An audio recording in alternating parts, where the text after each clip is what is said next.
Welcome in Swayam Learning Point. I am your learning friend Subhash Gaikwad. I am glad that you are watching this video, and this is powerful, extraordinary video where we are learning about the problem set 1 of the similarities in geometry of 10th standard. You know बच्चे लोग कि हमने देखा था कि geometry में कौन से प्रॉपर्टीज यानी कौन से थियरम्स प्रॉपर्टीज हमने देखे, क्या आपको रिकॉल हो सकता है? चलो फटाफट एक पेन एक नोटबुक ले लो और मेरे साथ फटाफट उनके नाम लिखो। सबसे पहले हमने लिखा था कि दो ट्राइंगल का रेशियो हमने लिया था, मतलब एरिया ऑफ टू ट्राइंगल। आपको पता है B1 into H1 and B2 into H2। Height equal है तो क्या बेस के प्रोपोर्शन में, बेस इक्वल है तो क्या हाइट के प्रोपोर्शन में, दोनों इक्वल है तो क्या रेशियो 1 या तो एरिया 1। गुड। उसके बाद हमने बीपीटी देखा था। क्या है बीपीटी आपको पता है? बीपीटी में हमने देखा था कि ये जो ट्राइंगल है, ये मान लो कि ये एबीसी ट्राइंगल है और इस ट्राइंगल को यदि लाइन यल मतलब इंटरसेक्ट कर रही है डी और ई में, और यदि वो बीसी को पैरेलल है, तो इसका मतलब क्या हो गया कि it divides this two lines in the same ratio, that is AD upon DB and AE upon EC. क्या आपने देखा था? गुड। इसके कॉन्वर्स क्या है? if this line L divides AB and AC in the same ratio, then that line L is parallel to BC. That is the converse of BPT. Afterwards, we have discussed about the angle bisector theorem. What that angle bisector theorem? You know, if suppose this is a triangle. Let's say consider this is the triangle A, triangle B, triangle C, and this is a bisector. So you know that the AB upon BC is equal to AD upon DC. उसके बाद हमने देखा था converse of, मतलब वो proof नहीं किया था लेकिन इसका इस्तेमाल किया था, converse of angle bisector theorem. Converse क्या है? If suppose the AB upon BC is equal to AD upon DC, then in that case BD is a bisector of angle ABC. Got it? Good. उसके बाद हमने देखा था intercept made by three parallel lines। क्या याद है आपको? Good. तो फटाफट मेरे साथ लिखिए। आप लिख रहे हैं ना? Good. बहुत बढ़िया। मुझे पता है कि आप बहुत होशियार स्टूडेंट हैं और आप मेरे साथ लिख रहे हैं, ठीक है? अभी देखो यहां मैंने क्या लिखा था? AB upon BC is equal to DE upon EF. In what condition? If the line मान लो कि L, M and N are parallel to each other। यदि line L, M and N एक दूसरे को पैरेलल हैं और ये मान लो कि ये जो दो ट्रांसवर्सल दिखते हैं X and Y, ये ट्रांसवर्सल है, तो in that condition AB upon BC is equal to DE upon EF। ये हमने देखा था, बराबर है? तो आपने इसको सॉल्व किया होगा। नेक्स्ट उसके बाद हमने देखा था कि टू ट्रायंगल्स सिमिलर है, मतलब सिमिलैरिटी ऑफ ट्रायंगल हमने देखा था। तो सिमिलैरिटी ऑफ ट्रायंगल में क्या क्या देखा था पता है आपको? कि टू ट्रायंगल सिमिलर होना, इसके लिए तीन टेस्ट हमने देखे थे। बोलो, याद करो कौन से टेस्ट है? यस ए यस टेस्ट, दूसरी ट्रिपल एस टेस्ट और तीसरी ए टेस्ट, या हम उसको ट्रिपल ए टेस्ट भी बोलते हैं। क्या बोलते हैं? ट्रिपल ए टेस्ट, बराबर है? यानी इसमें एक ट्रायंगल के दो साइड, कितने साइड? दो साइड, और दूसरे ट्रायंगल के दो साइड से प्रोपोर्शन में है और एंगल क्या है? उनका इंक्लूडेड एंगल कॉन्ग्रुएंट है, तो वो दो ट्रायंगल एस टेस्ट से सिमिलर है। अभी यहाँ क्या है? Triple S test. Triple S test में क्या देखा था कि यदि एक ट्रायंगल के तीन साइड दूसरे ट्रायंगल के तीन साइड से प्रोपोर्शन, तीन साइड्स के साथ प्रोपोर्शन में है, मतलब मान लो कि यहाँ जैसे AB है तो AB is proportional to the QR, यानी AB upon QR is equal to BC upon PR is equal to AC upon PR। Diagram already drawn है, that's why I am explaining here. Okay, तो इसका मतलब है S से दो triangle क्या है? सिमिलर है। और ए टेस्ट तो आपको मैंने बताया थे, बहुत सारे एग्जांपल्स मैंने बताए थे, जैसे कि अभी मान लेते हैं कि ये एग्जांपल है, ये ट्रायंगल है, ए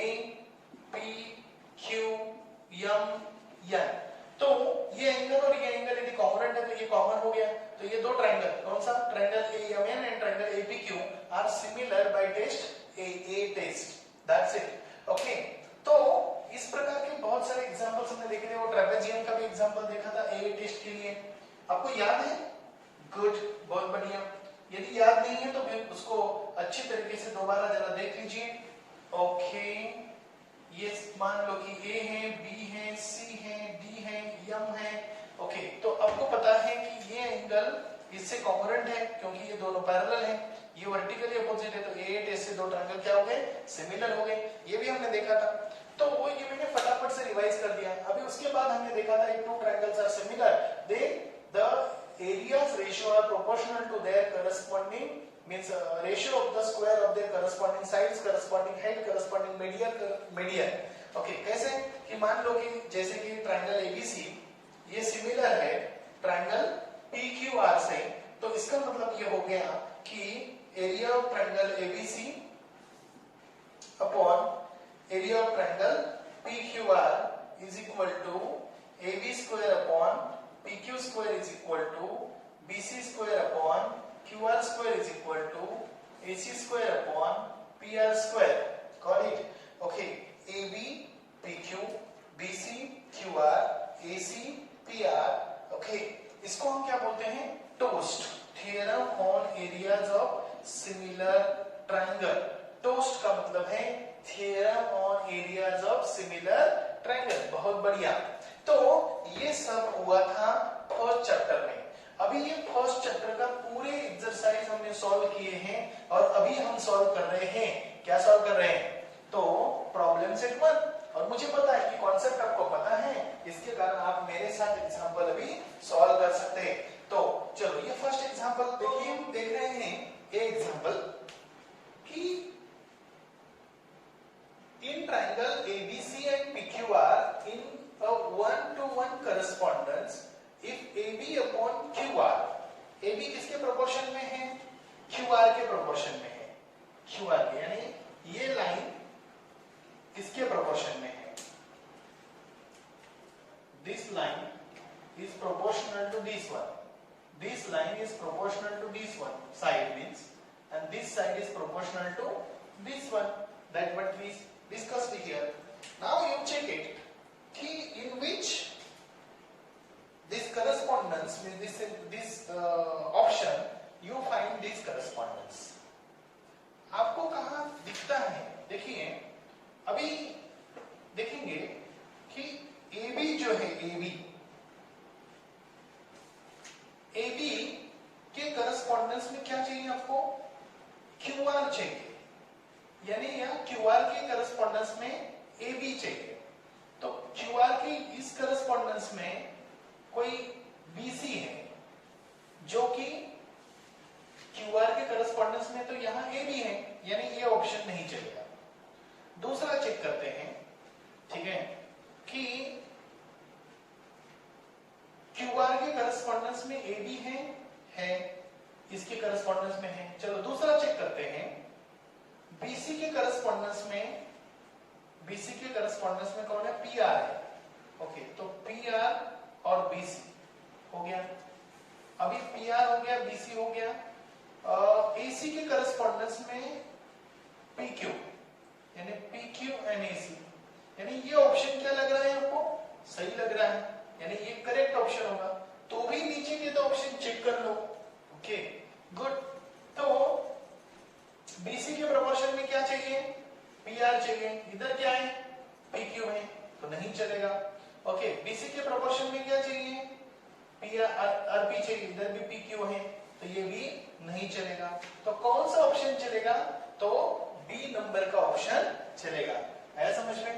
तो फिर अब लेते हैं दूसरा एग्जांपल। तो ये समझ आ गया आपको? That's great. ओके, तो मैं दूसरा एग्जांपल आपके, हाँ, तो ये सेकंड एग्जांपल है और यहाँ हम देख रहे हैं कि ट्रायंगल DEF और ट्रायंगल PQR की बात हो रही है। लेकिन एक बात बोलूं, यहाँ क्या किया है, जैसे आपको थोड़ा सा मतलब सोचने के लिए मजबूर कर दिया गया है, ठीक है। लेकिन एक बात देखो कि हमारा जो तरीका है ना, वो तरीका अपनाओ। करना क्या है? सिंपल सी बात, क्या दिया है? D E Q से कॉम्पोनेंट है, E R से कॉम्पोनेंट है, तो पहले उसी हिसाब से ट्रायंगल को लिख लो। Triangle DEF and similar to triangle QRP. आया समझ में? DEF एंड QRP लिख लो रफ पेपर पे, ठीक है, क्योंकि ये ऑब्जेक्टिव है MCQs। तो अब यहां देखेंगे तो D जो है, यहां देखेंगे कि D जो है, DE किससे कॉन्ग्रुएंट है जी, कि मतलब किसके प्रोपोर्शन में? QR के प्रोपोर्शन में आएगा, ठीक है। EF किसके प्रोपोर्शन में आएगा? PR के प्रोपोर्शन में आएगा। DF किसके प्रोपोर्शन में आएगा? PQ के प्रोपोर्शन में आएगा। ऐसा जहां दिखता है उसको करेक्ट करो, बाकी सब फॉल्स हो गए, मतलब एक ही फॉल्स रहेगा। गुड, कर रहे हैं ना आप लोग? ओके, आपको तो ये सारा लिखना नहीं है, अभी मैंने ये लिखा, आपको करना क्या है, बस चेक करना है कि EF के कौन है? PR नहीं चलेगा, यानी ये सही है, DF PQ है क्या? DEF एंड PQ ये सही है। ओके, दूसरा चेक करते हैं, DE के प्रोपोर्शन में इधर क्या चाहिए? QR, उधर क्या है? PQ, यानी ये सही नहीं है, मतलब ये फॉल्स है। कौन सा स्टेटमेंट फॉल्स है? ये वाला। वैसे बाकी के भी चेक कर लो, ठीक है, ये स्टेटमेंट फॉल्स है क्योंकि वो ट्रू और फॉल्स बोल रहा है। DE अपॉन QR, कहां है DE? DE अपॉन QR यानी है, ओके, DF अपॉन PQ यानी ये सही है। ओके, दूसरा EF अपॉन PR एंड और क्या है? DE अपॉन QR, तो ये भी क्या है? सही है। ओके, तो नेक्स्ट एग्जांपल पे चलते हैं।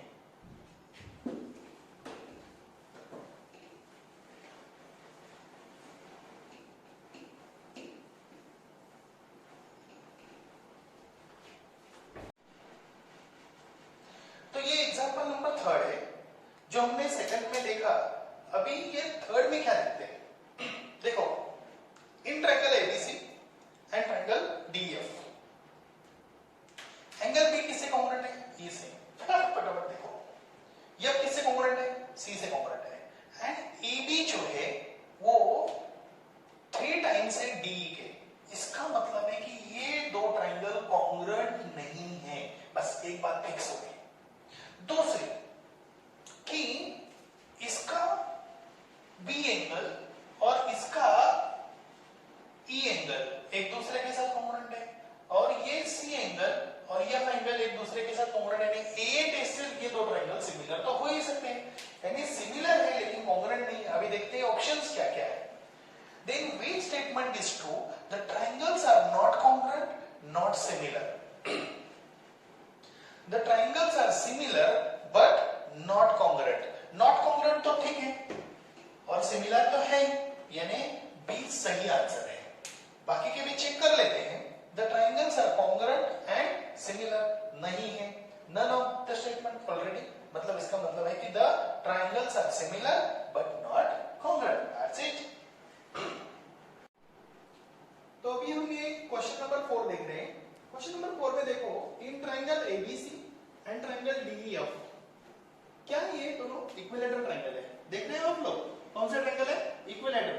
सीधे बैठो और देखो, इसमें क्या दिया है कि दोनों का रेशियो दिया है 1:2, ओके, और AB की वैल्यू भी दी है। अभी एक बात बताओ, ये दो ट्रायंगल जो है वो इक्विलैटरल है, उनका रेशियो दिया है 1:2, AB दिया है क्या? 4। Then what is the length of D? तो D की लेंथ क्या होगी? एक बात बताओ मुझे कि यदि ट्रायंगल इक्विलैटरल होते हैं तो क्या इक्विलैटरल ट्रायंगल सिमिलर होते हैं? श्योर। तो इक्विलैटरल ट्रायंगल यदि क्या होते हैं? सिमिलर होते हैं, यानी ट्रायंगल ABC यदि मान लो कि ट्रायंगल DEF से क्या है? सिमिलर है, बराबर है। क्यों? क्योंकि वो इक्विलैटरल है, तो उसका एरिया का रेशियो यानी area of triangle ABC upon area of triangle DEF is equal to क्या आएगा?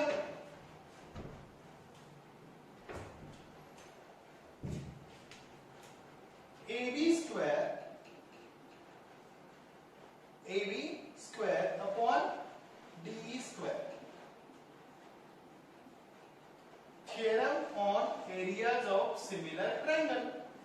ये ऐसा सॉल्व नहीं करने का है, आपको सिर्फ ये लिखने का, लेकिन वो तो करना पड़ेगा ना आपको। क्यों? क्योंकि तभी जाके आपको आंसर मिलेगा सही। अभी ABC अपॉन DF क्या है देखो, 1/2 इज इक्वल टू AB का स्क्वायर क्या है, 4 का स्क्वायर अपॉन क्या है, DE का स्क्वायर। अभी सबका स्क्वायर रूट ले लो तो क्या आएगा, 1/√2 is equal to 4 upon D। जब आप क्या करेंगे, D को इधर लेके आएंगे तो क्या आएगा बोलो तुम, D is equal to 4√2। Got it? मतलब इसका स्क्वायर रूट लिया, क्या लिया इधर, टेकिंग स्क्वायर रूट, TSR। पता है ना आपको, TSR मतलब क्या, टेकिंग स्क्वायर रूट। 4 का स्क्वायर है तो उसका स्क्वायर रूट लिया 4, D का स्क्वायर है उसका स्क्वायर रूट लिया D, 1/2 है तो 1/√2 हो गया। तो D इज इक्वल टू क्या आ गया, तो कौन सा ऑप्शन आता है, 4√2, D ऑप्शन। बराबर कि नहीं? गुड। अभी यहां देखते हैं, यहां क्या है, ट्रायंगल ABC। इधर एक बात बताऊं, XY पैरेलल है ABC के लिए। इसका मतलब है कि यदि मान लो कि in triangle ABC if XY is parallel to BC, then what you can say that AX upon XB is equal to AY upon YC। ऐसा कभी दिखता है इधर, AX upon XB दिखता है, AY upon YC दिखता है, नहीं ये तो नहीं चलेगा। ओके, AX upon YC कुछ तो अलग ही है। ओके, तो कुछ दिमाग लगाते हैं। दिमाग कैसे लगाएंगे, क्या क्या दिमाग लगाएंगे, क्या क्या पॉसिबिलिटी आपको दिखती है, तो इसको जरा समझते हैं। क्या क्या पॉसिबिलिटी है इसमें, देखो x ay को इधर लेके आ सकते हैं, है ay कभी नहीं है, x अपॉन ay और xp अपॉन yc तो नहीं चलेगा। और फिर क्या पॉसिबिलिटी है, एक पॉसिबिलिटी है कि ax अपॉन xp है तो इसका क्या करते हैं इसका क्या करते हैं, इसका करते हैं कॉम्पोनेंटो।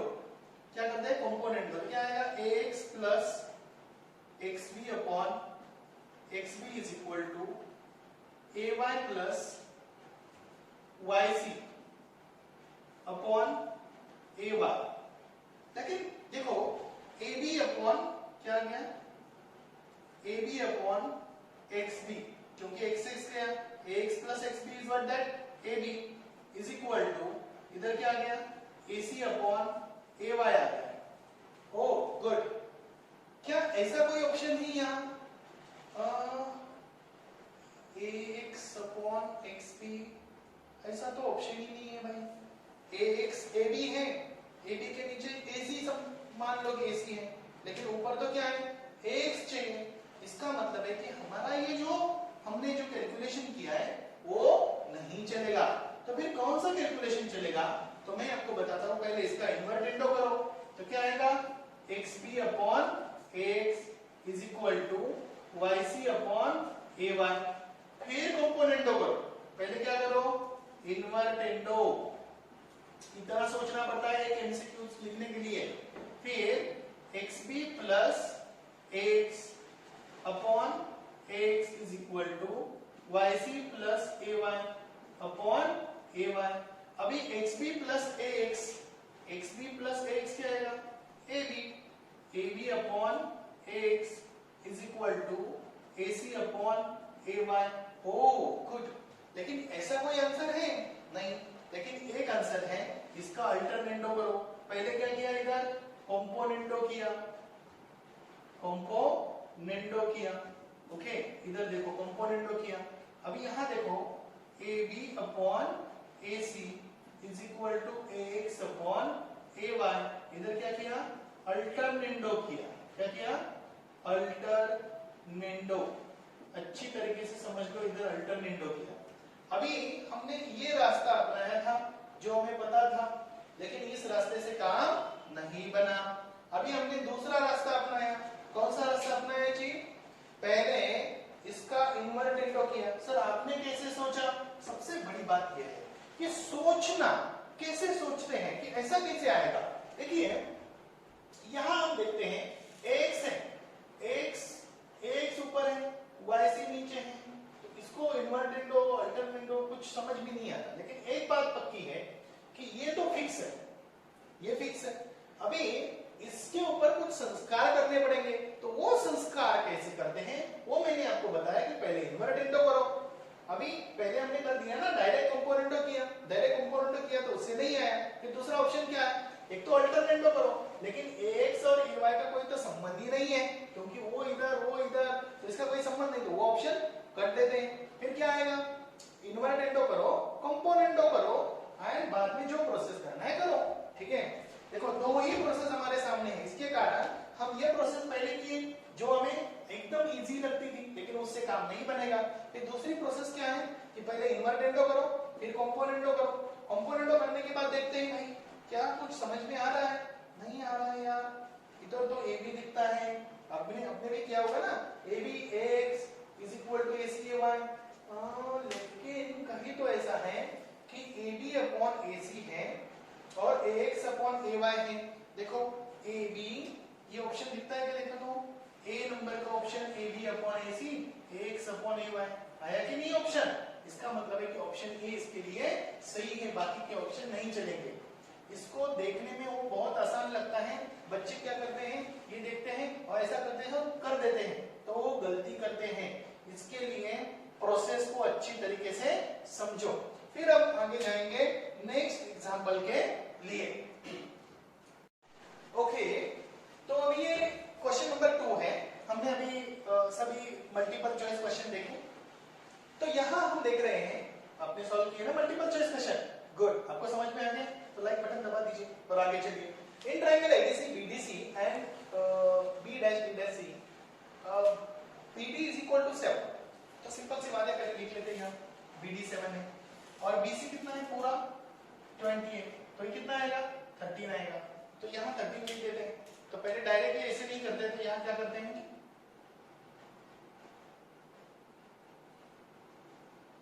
DC is equal to BC minus BD as B dash D dash। पहले उसका आंसर ले लेते हैं, 7 is equal to 13, यानी हमारा BC का आंसर आ गया। अभी DC आ गया, अभी हमें क्या करना है, मैं आपको बताया था, आपको पता है वर्टेक्स कॉमन, फिर से एक बार, vertex common basis same line पे, तो हाइट क्या होनी चाहिए, इक्वल। फिर से वर्टेक्स कॉमन बेसिस, बेसिस कहां होते हैं, नीचे बेसिस होते हैं भाई।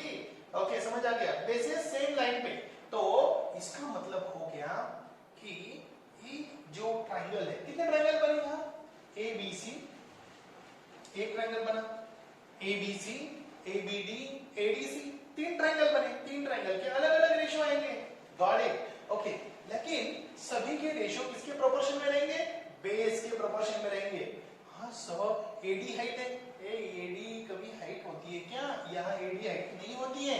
आप बोलेंगे सर ऐसे क्या बोल रहे हैं, देखो ये एडी हाइट नहीं है, ये सिर्फ कॉमन वर्टेक्स है, ये ऐसी लाइन है। हाइट किसको बोलते हैं, the line which is perpendicular on base, उसको हाइट बोलते हैं। सर तो इसकी हाइट कैसे इक्वल है, देखो मैंने आपको क्या बोला कि एक वर्टेक्स मान लो कि यहाँ ए वर्टेक्स है और यहाँ से ये जो BD हो या CD हो या BC हो, सभी जो बेसिस है वो एक ही लाइन पे, एक ही लाइन पे वर्टेक्स कॉमन है, तो ये सभी की हाइट क्या होनी चाहिए, सेम होनी चाहिए, तो इसी से हम बोलते हैं। तो हम यहाँ क्या लिखते हैं कि triangle ABD, triangle ADC and triangle ABC have common vertex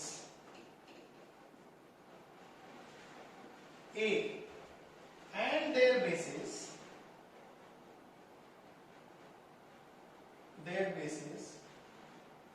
lie on same line. Lie on what? Same line. So what you can say that, see, ABD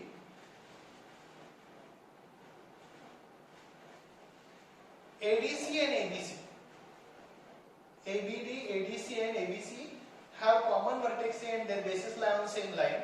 so their height is equal.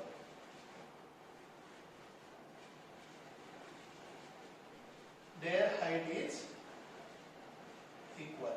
यदि height equal है तो उनके area के ratio इसके proportion में आएंगे, base के proportion में आएंगे। तो हम डायरेक्टली यहां लिख सकते हैं, ये पहले इंफॉर्मेशन लिखा, फिर एक का आंसर क्या लिखेंगे, यह क्या है, area of triangle ABD upon area of triangle ADC is equal to, ABD का बेस क्या है, BD, और ADC का बेस क्या है, DC। वैल्यू क्या है, 7/13। तो आंसर क्या आ गया, area of triangle ABD upon area of triangle ADC is equal to 7/13। लिखा आपने? अभी फटाफट लिखो, आगे का मेरे आगे लिखो, मेरे आगे लिखना जरूरी है। लिख रहे हो ना आप लोग? नहीं लिख रहे? जल्दी पेन ले लो, नोटबुक ले लो और लिखो। इसका क्या आएगा, तुरंत मेरे से आगे लिखना है ABD एंड ABC। लिखा आपने? गुड, आंसर लिखा। क्या आंसर आएगा, ABD का आंसर बेस क्या है, चलो BD बोलो फटाफट। ABC का क्या है, BC बोले आप? गुड, खुद को ऐसा करो, हाँ, यस, वेल डन। तो BD की वैल्यू क्या है, 7, BC की वैल्यू क्या है, 20। अभी इसका आंसर यहां लिखो। कौन लिखेगा, लिखा आपने? गुड। क्या लिखना है, ये इधर लिखना है, आप लिखेंगे? गुड। चलो क्वेश्चन नंबर 3 देखो। 3 क्या है, एरिया ऑफ ट्रायंगल ADC, ठीक है, upon area of triangle ABC। Okay, ADC का बेस क्या है बोलो, DC है। क्या है, DC। और ABC का बेस क्या है, BC। BC की वैल्यू क्या है, 13। BC की वैल्यू क्या है, 20। आपने लिखा ना? गुड। इसका आंसर यहां लिखते हैं। कितने लोग लिखेंगे, लिखा आंसर आपने? तो इधर आंसर आपने ये लिखा है, मुझे पता है आपने ये आंसर लिखा है, ABD upon area of triangle ABC is equal to 7/20। और इधर आपने आंसर लिखा है ये, बराबर है? क्या लिखा है, area of triangle ADC upon area of triangle ABC is equal to 13/20। Got it? Okay, आसान है एग्जांपल, बहुत बढ़िया, आपने सॉल्व किया, गुड। उसके आगे का एग्जांपल भी आप तुरंत फटाफट डायग्राम ड्रॉ करिए। चलो ये हो गया ना आपका, चलो नेक्स्ट की डायग्राम ड्रॉ करिए और सॉल्व करिए। नेक्स्ट, ओके, तो ये क्वेश्चन नंबर 3 है। अभी नेक्स्ट क्वेश्चन क्या दिया है इस क्वेश्चन में, आप मेरे साथ रीड कर रहे हैं ना? करो चलो। Ratio of areas of two triangle with equal height, क्या दिया है, ratio of areas of two triangle कितना है, 2:3। तो हम क्या कंसीडर करेंगे, करो कंसीडर। मान लो कि दो ट्रायंगल है, let two triangles, triangle 1 and triangle 2। Okay, so area of triangle 1 upon area of triangle 2 is equal to 2:3। It is what given. Height क्या है, इक्वल है, और बेस क्या है, if the base of the smaller one, so which one is the smaller here, let two triangles A1 and this triangle 1 and triangle 2, in that case you can say that, तो अभी हमें ये यहां क्या लिखना हुआ है कि ट्रायंगल 1 जो है ये क्या है, स्मॉलर है, किससे, ट्रायंगल 2 से। ऐसा आप यहां लिख सकते हो, क्या लिख सकते हो, triangle 1 is smaller than triangle 2। क्यों, क्योंकि उसकी जो 2 के प्रोपोर्शन में है, मतलब उसकी जो एरिया है वो थोड़ा छोटा है as compare to the triangle 2। तो फिर स्मॉलर ट्रायंगल की बेस क्या लेंगे, so let the of triangle 1 and triangle 2 be B1 and B2 respectively. इतना हो गया. बस अभी क्या करना है, ट्राइंगल के हाइट्स इक्वल है तो उनके एरिया के रेशियो किसके प्रोपोर्शन में आएंगे, बेस के प्रोपोर्शन में आएंगे. तो आप क्या लिखेंगे, देयरफॉर यहां लिखेंगे, हाँ ये लिखना जरूरी है, the triangles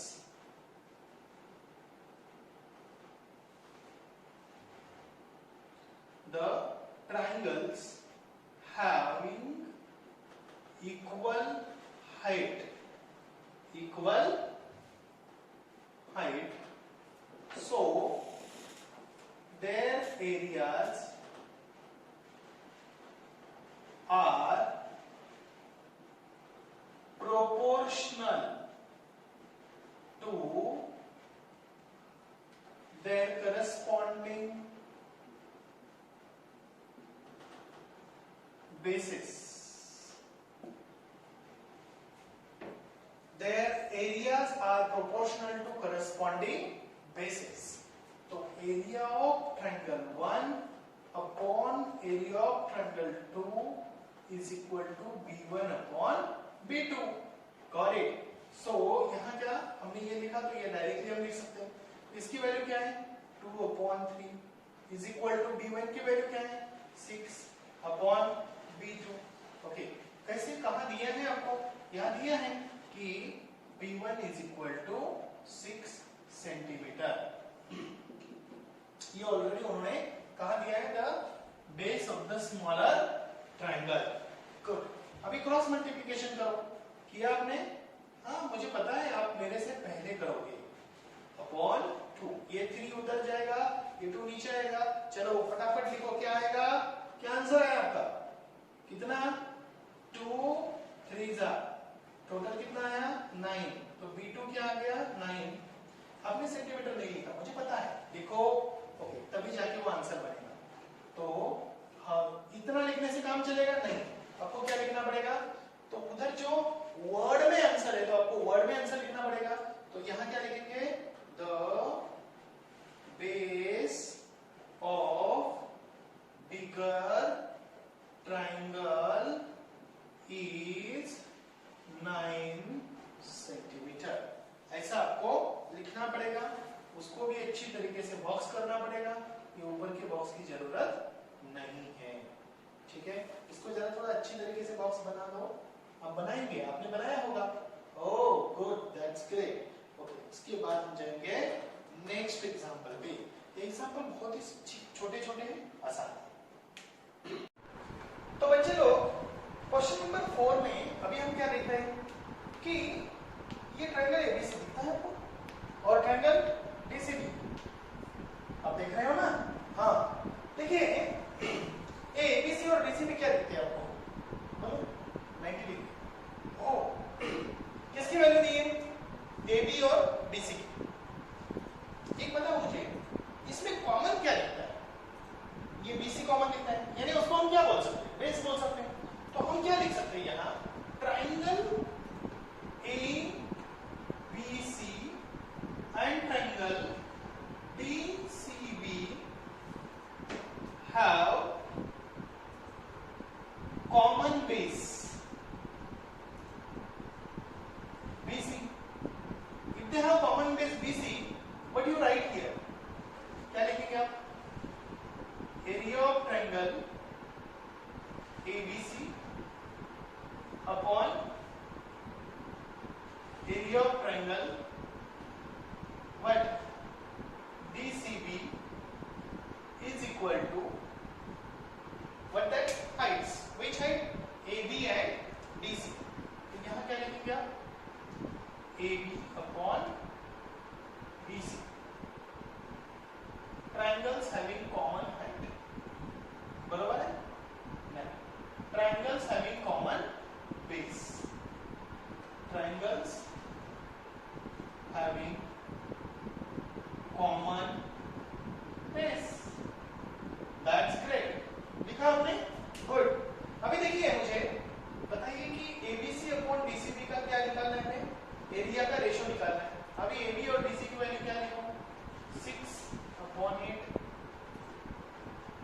of triangle ABC upon area of triangle DCB.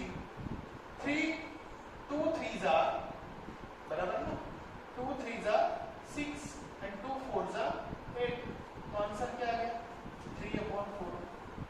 तो यहाँ लिखेंगे हम area of triangle ABC, area of triangle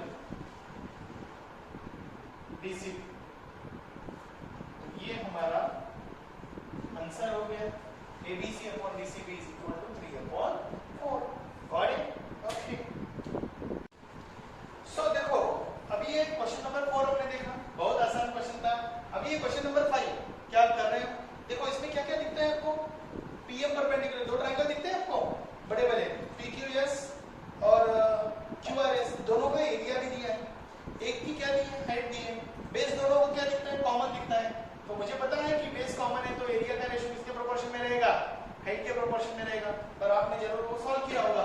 ठीक है, देखिए यदि आपने नहीं किया है तो मेरे साथ करिए. देखिए ट्रायंगल, यहां थोड़ा मैं ऊपर लिखता हूं, triangle PQS and triangle QRS have common base QS. Common base what? QS. Therefore देखिए यदि common base QS है और हाइट क्या है? PM perpendicular QS and RN also perpendicular on QS. So हम क्या करेंगे? Area of triangle PQS upon area of triangle QRS is equal to, what will be the ratio of these two areas of triangle having base common? So proportional to their corresponding height. What that? PM upon RN. Triangles having common base. Triangles having common base. जैसे हमने पहले देखा था. ठीक है, तो अभी आपको ये समझना है कि कौन से प्रकार के जो ट्रायंगल होते हैं उनके बेस कैसे कॉमन होते हैं और हाइट यदि इक्वल होते हैं तो कैसे होते हैं, इसको थोड़ा बारीकी से ऑब्जर्व करना है. अब यहाँ PQS और QRS की बात करें तो यहाँ आएगा 100, यहाँ आएगा 110. PM की वैल्यू क्या है देखो तो बोलो तो 10 है और RN की वैल्यू अभी ये ना RN या NR जो भी है. ठीक है, मीनिंग इज द सेम. चलो कैलकुलेशन करो. NR is equal to 10 into 110 upon 100. क्या आएगा? 0 कैंसिल, 0 कैंसिल. क्या आएगा? NR is equal to 11 आएगा. तो 11 यूनिट या सेंटीमीटर? 11 सेंटीमीटर. यूनिट लिखना अनिवार्य है. It is very important to write the unit when you are solving the example. Is it easy? Very funny and easy example that we have solved. You might have solved. Okay. तो next example पे चलते हैं. Okay, तो अभी ये 6 number का example है और आप देख रहे हैं कि हाँ एकदम सिंपल तरीके से बताया है. MNT ये ट्रायंगल और QRS ये दो ट्रायंगल, मतलब ये MNT एंड QRS सिमिलर है. यदि ट्रायंगल सिमिलर है और उनके एरिया की बात हो रही है तो टोस्ट इस्तेमाल कर देना. टोस्ट वो खाने का टोस्ट नहीं जी. ओके, टोस्ट कौन सा toast? Theorem on areas of similar triangle. तो कैसे लिखते हैं? बिल्कुल एकदम आसान है. Triangle MNT similar triangle QRS. तो क्या लिखेंगे बताएं? Area of triangle MNT upon area of triangle QRS is equal to, जो भी अल्टीट्यूड हमने ड्रॉ किए हैं, the altitude TA square upon altitude by SB square. ये डायग्राम आपको टेक्स्ट बुक में नहीं थी, आपको खुद को ड्रॉ करनी है. कि आपने गुड. इधर क्या लिखने का? Theorem on areas of similar triangle. क्यों? अब बोलेंगे सर ये तो सिर्फ हमने साइड के बारे में सोचा था. जी हाँ, मैंने उसी समय बोला था. फिर आप चाहे तो याद कर लो कि if two triangles are similar, the ratio of their areas